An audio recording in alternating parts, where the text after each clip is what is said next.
Hello students, this continues our discussion of Ta-Nehisi Coates' essay, The Case for Reparations. This video will look at section number 5. So, the first question that you can find on your study guide asks about what is Coates' purpose for using the quote from John Wilkes Booth.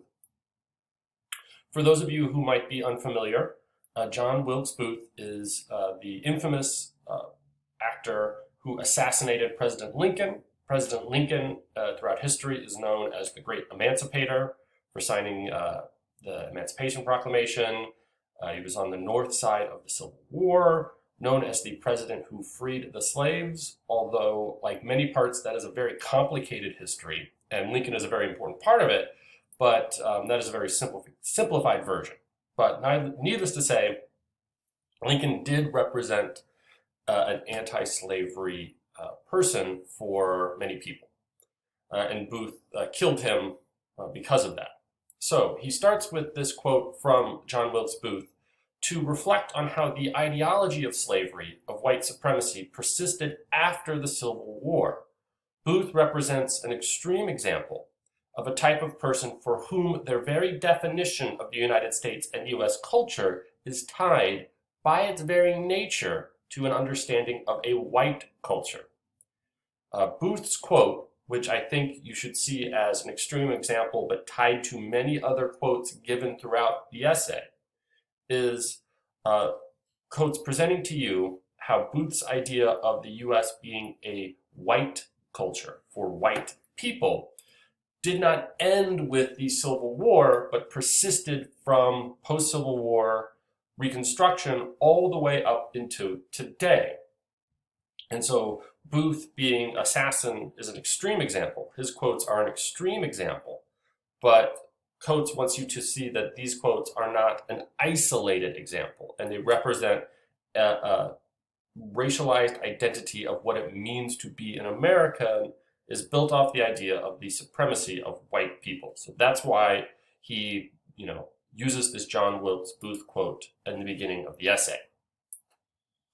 Next, continuing on this point, at the beginning of paragraph 4 of section 5, Coates uses a very specific word to characterize some of the treatment of African Americans. This word is terrorism and terror. And so Coates uses this word strategically and with a lot of purpose, all right? He uses this word terrorism to describe how throughout the post-Civil War period, through all of the people he interviews their life, how African Americans were terrorized into fear and submission. So when legal practices of exploitation and discrimination did not work or were not effective, then Coates wants to note that terror often accompanied that. So it wasn't just the legal exploitation and discrimination that characters, like people that you read in this essay, like Clyde Ross and Lewis and Weatherspoon, faced. It wasn't just the legal ramifications of a racist housing system. They would also then be bullied out of neighborhoods or terrified via terroristic messages and threats, which you can read a lot of throughout the essay, from cross burnings to riots to outright, physical violence. Next, in coordination with this, what is the effect of using the word pogrom to describe the treatment of African Americans? Again, for those of you who don't know, pogrom, which has its roots in Eastern Europe, is essentially a phrase that means the organized massacre of a particular ethnic group. Some of the more famous pogroms are Stalin and the Soviet Union did quite a few with Jewish people. You could also look at the Holocaust as a type of pogrom. So Coates, again, just like the use of terror, is using this word pogrom very strategically and particularly. He's not doing this casually. He's using this word to describe the focused destruction of African American communities that happened in the United States. And he gives you some examples. Some of the more famous ones that he notes are the destruction of the town of Rosewood, Florida, which was a sort of all-black town, and the destruction of Tulsa's Black Wall Street.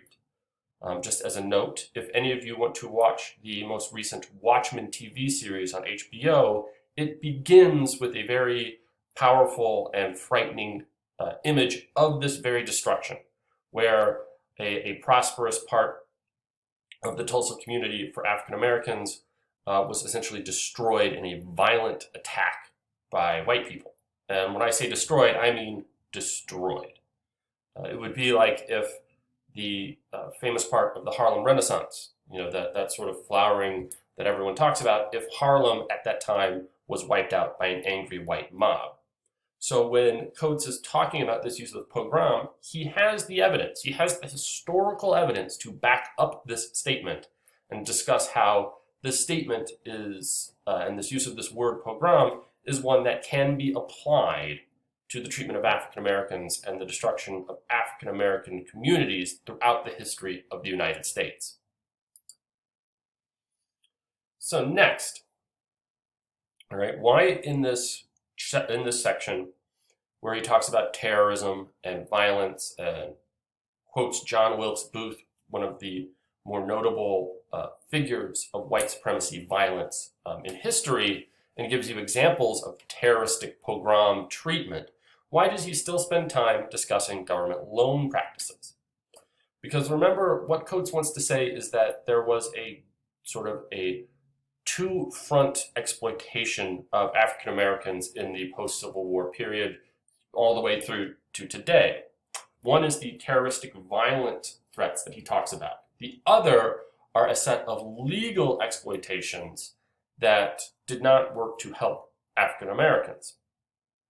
So Coates notes on page 19 how when some of the Social Security systems that allowed the baby boomer class to have such a comfortable and successful life in the history of the United States and the world, things such as Social Security, and then later the GI Bill, the GI Bill being a way that American soldiers were allowed to purchase homes and go to college for their service.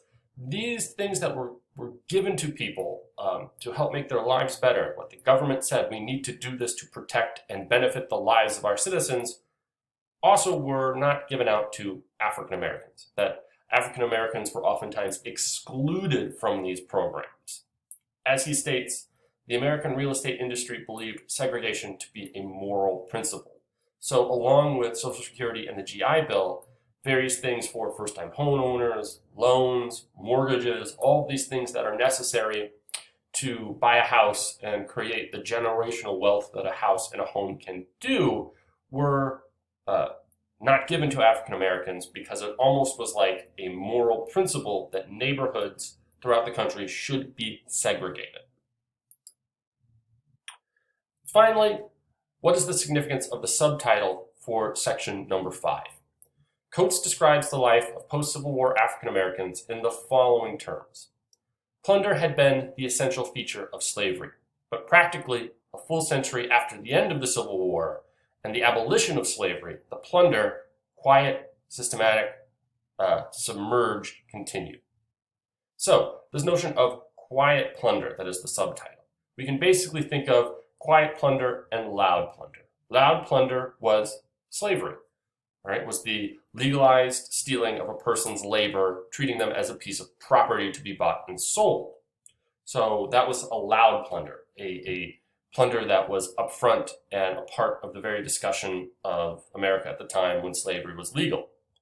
So the post-Civil War period, Coates wants to make the point that this act of plunder did not go away. Instead, it was done in a more quiet, less official category, so that the exploitation and segregation of people through housing practices was done quietly and legally. It was not done out loud. They were not told they could not live there. There was nothing in the law that said that they couldn't, but the whole system was designed to prevent that from happening. Right? And then that system was then supported, if need be, by violent terroristic practices to intimidate people from doing it. Right?